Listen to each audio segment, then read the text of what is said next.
Lisiane, sou professora de anatomia. Sejam todos bem-vindos a este canal que se dedica ao estudo da anatomia humana. E nesta aula nós vamos iniciar o estudo da anatomia do sistema ósseo. Nesta aula em particular, eu irei abordar as generalidades sobre os ossos. Os ossos são órgãos semelhantes a alavancas biológicas, de cor branca, duros e resistentes, de número e forma variáveis e que em seu conjunto constituem o esqueleto. Estão intimamente relacionados às articulações, as quais conferem uma certa elasticidade ao esqueleto. No movimento, os ossos desempenham um papel passivo, uma vez que funcionam como alavancas que são movimentadas pelas dos músculos.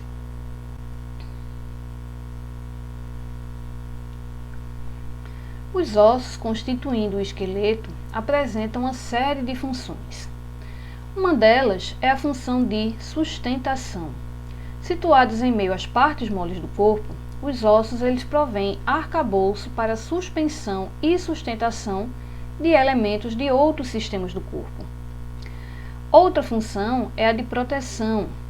Então, em alguns segmentos corporais, os ossos formam cavidades para alojar e proteger os órgãos nelas contidos, como, por exemplo, a cavidade craniana, a cavidade torácica, a cavidade pélvica.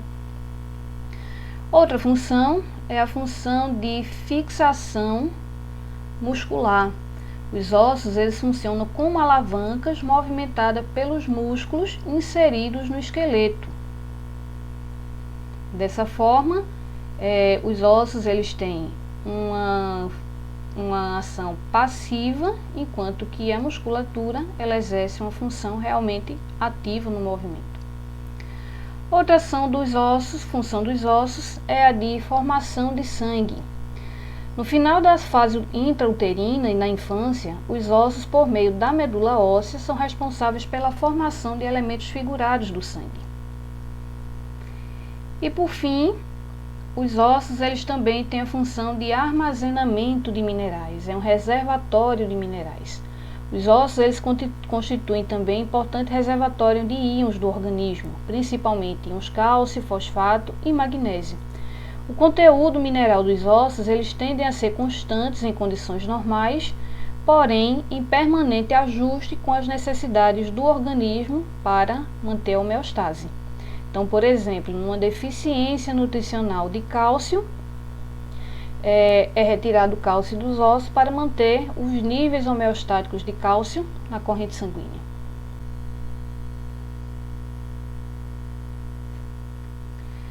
Para a classificação dos ossos, quanto à sua forma, levamos em consideração as três dimensões do corpo: o comprimento, a largura e a espessura. Dessa forma, podemos classificar os ossos como longos, como largos ou planos e ainda como curtos ou irregulares.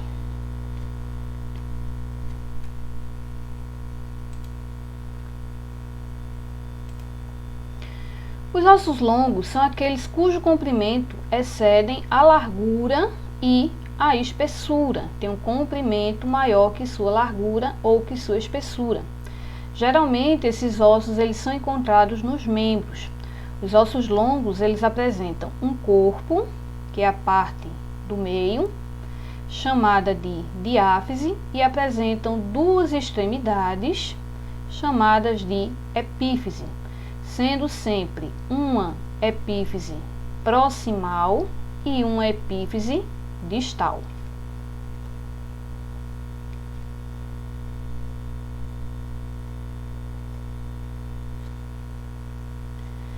O corpo ou a diáfise do osso quase sempre é prismática, triangular ou irregularmente cilíndrico. No seu centro encontramos uma cavidade longitudinal chamada de canal medular, e esse canal medular aloja a medula óssea amarela. O corpo é revestido por uma membrana fibrosa denominada de periósteo.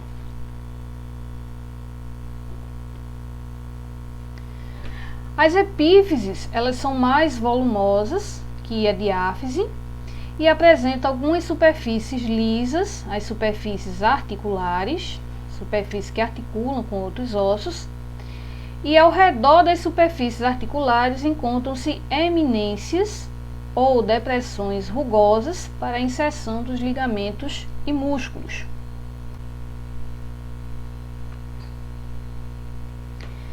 Em indivíduos jovens, ainda em fase de crescimento, existem nos ossos longos uma cartilagem, uma zona de cartilagem hialina chamada de cartilagem epifisária. Essa cartilagem epifisária ela está localizada entre as epífises e a diáfise e é responsável pelo crescimento dos ossos longos. Então, quando essa cartilagem epifisária ela se diferencia totalmente em tecido ósseo, o crescimento do osso cessa. São classificados como ossos longos a clavícula, o húmero, o rádio, a una, o fêmur, a tíbia, a fíbula, os metacarpos, os metatarsos e as falanges.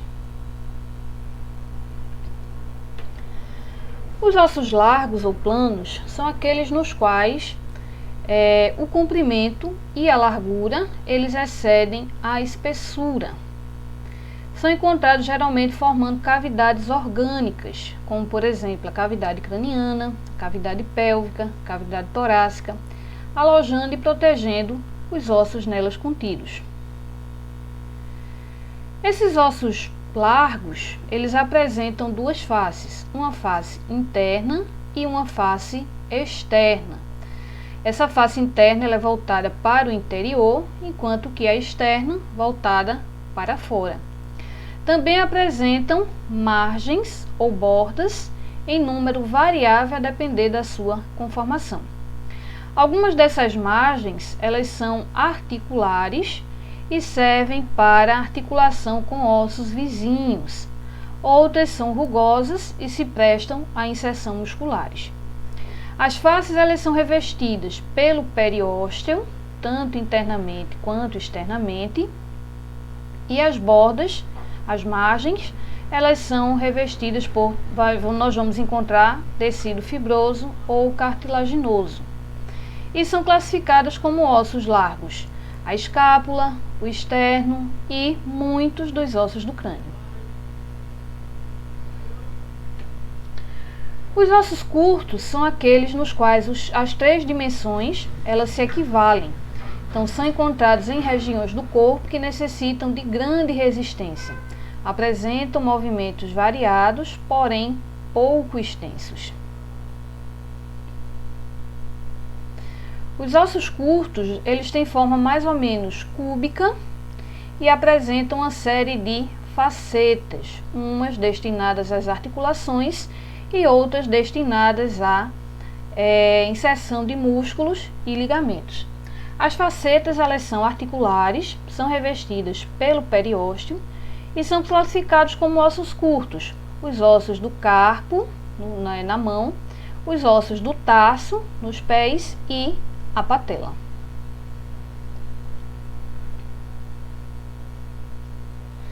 Os ossos irregulares são aqueles que não conseguem se classificar nas categorias interiores, nem como longos, nem como largos, nem como curtos, e apresentam algumas características típicas.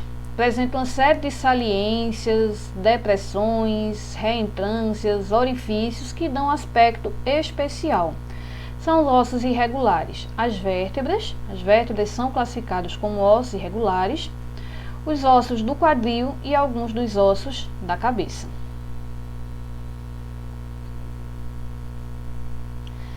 Além do formato, alguns ossos eles recebem algumas características especiais que os classificam de forma também especial. São estes os ossos pneumáticos, os ossos sesamoides, os ossos alongados e os ossos suturais. Vamos falar de cada um deles. Os ossos pneumáticos são aqueles que possuem cavidades no seu interior, nas quais circulam o ar. Então, essas cavidades elas são denominadas de seios paranasais. Essas cavidades elas são revestidas pelo mesmo epitélio que reveste a cavidade nasal. Então, são ossos pneumáticos: o osso frontal, os ossos maxilares, os ossos temporais, etmoide e esfenoide. Os ossos temporais são os únicos que não desembocam na cavidade nasal, mas apresentam o processo mastoide, que contém ar e direciona as ondas sonoras para o interior da orelha.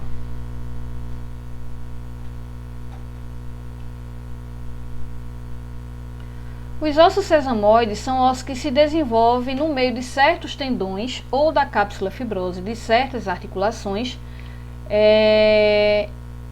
e são ossos que normalmente não entram na contagem regular do esqueleto, portanto são ossos supranumerários.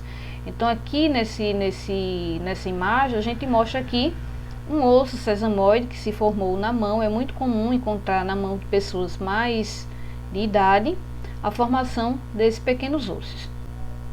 A exceção desses ossos, que são supranumerários, é a patela, que é um osso curto, mas por estar inserido no tendão do quadríceps femoral, é considerado um osso sesamoide. Porém, a patela é um osso que entra na contagem geral dos ossos, diferente, por exemplo, desses ossículos que se formam ao longo da vida.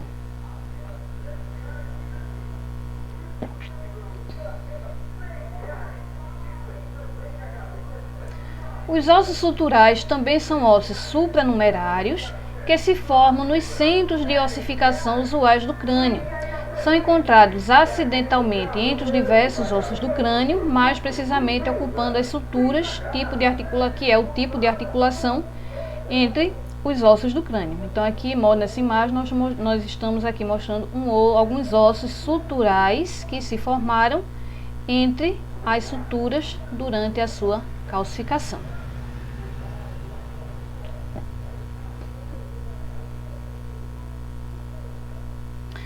Os ossos alongados são ossos que, assim como os ossos longos, eles apresentam um comprimento que excede em largura e espessura, porém eles não apresentam canais medulares, não apresentam canal medular no seu interior, mas sim apresentam faces internas e externas semelhantes aos ossos largos.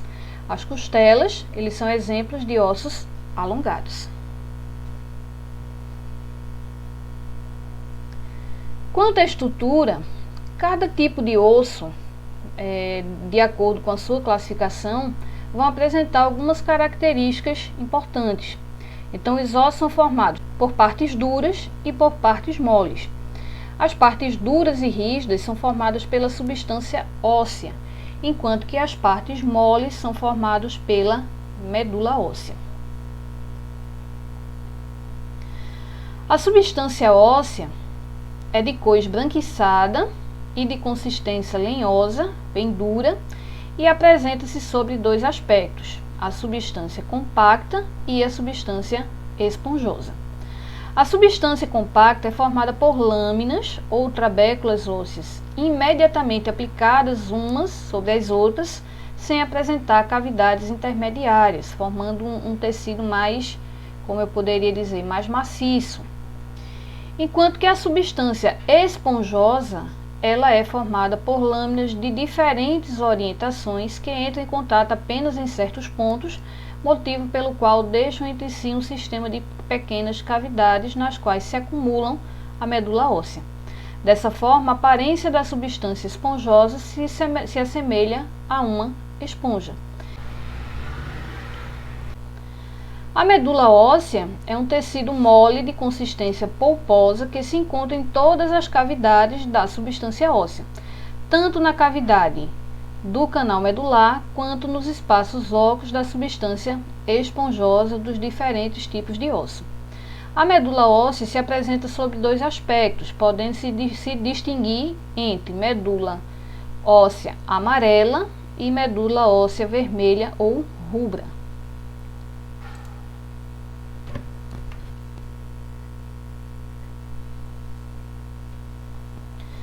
A medula óssea vermelha possui coloração vermelha intensa e ocupa todas as cavidades dos ossos do feto. Já no adulto, preenche os espaços da substância esponjosa localizada nas epífises e de certos ossos, como por exemplo o externo, as costelas e também nas epífises dos ossos longos. Tem como função contribuir para a produção de elementos figurados do sangue junto a outros órgãos do sistema imunológico.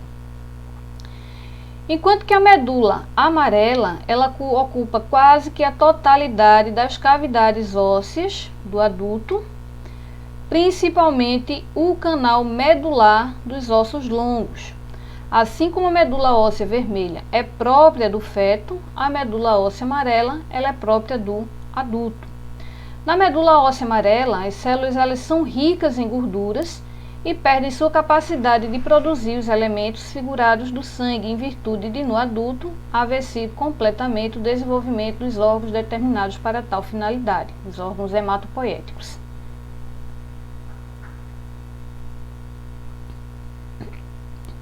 Ainda fazendo parte da estrutura dos ossos, encontramos o periósteo. O periósteo é uma membrana fibrocelular que reveste a superfície dos ossos em quase toda a sua totalidade, exceto nas superfícies articulares. Apresenta uma coloração esbranquiçada e espessura variável, sendo proporcional às dimensões dos ossos. Apresentam 2 folhetos, um folheto superficial, de natureza fibrosa e bastante resistente, ao qual os tendões se fixam nos ossos, e um folheto mais profundo de natureza celular e bastante resistente. E apresenta um folheto profundo de natureza celular que repousa diretamente sobre os ossos. As células da camada profunda transformam-se em células ósseas e são responsáveis pelo crescimento dos ossos em espessura.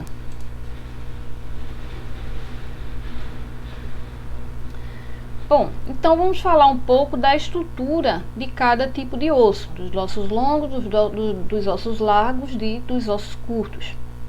Lembrando que os ossos longos apresentam um corpo, que é a diáfise, e 2 extremidades, que são as epífises. Observamos que as epífises elas estão formadas quase toda a sua totalidade por substância óssea esponjosa. Entretanto, a superfície externa ela é recoberta por uma camada delgada de substância compacta. Já a diáfise é essencialmente constituída por substância compacta e alcança uma maior espessura na parte média do osso e uma menor, e no seu centro encontramos o canal medular. As paredes do canal medular não são rigorosamente lisas e pode apresentar uma delgada camada de substância esponjosa. Os ossos planos são compostos por 2 lâminas de substância compacta, e uma na superfície externa e uma na superfície interna. Entre as 2 camadas nós encontramos uma camada espessa de substância esponjosa. Essa conformação recebe o nome de díploe. Já os ossos curtos, eles se assemelham à estrutura das epífises dos ossos longos. Nós encontramos uma camada delgada de substância compacta revestindo totalmente o osso externamente, enquanto que a substância central ela vai ser composta por substância esponjosa. Então, coloquei aqui uma imagem de um osso longo, porque eu não encontrei uma imagem de um osso curto que ilustrasse bem essa estrutura. A vascularização e inervação dos ossos, elas chegam até o tecido ósseo através de pequenos orifícios e dos canais nutrícios. Nos ossos longos, dirigem-se no sentido contrário à extremidade de crescimento do osso, orientando-se para as epífises, que primeiro se funde a diáfise. As fibras nervosas, elas vão acompanhar os vasos sanguíneos e percorrem com esses orifícios e canais nutrícios. O periósteo é a parte mais sensível do próprio osso, e a substância esponjosa ela é mais sensível que a substância compacta e mais vascularizada também. Bom? Então encerramos por aqui, finalizamos esse vídeo aqui, espero que tenham gostado e até a próxima aula.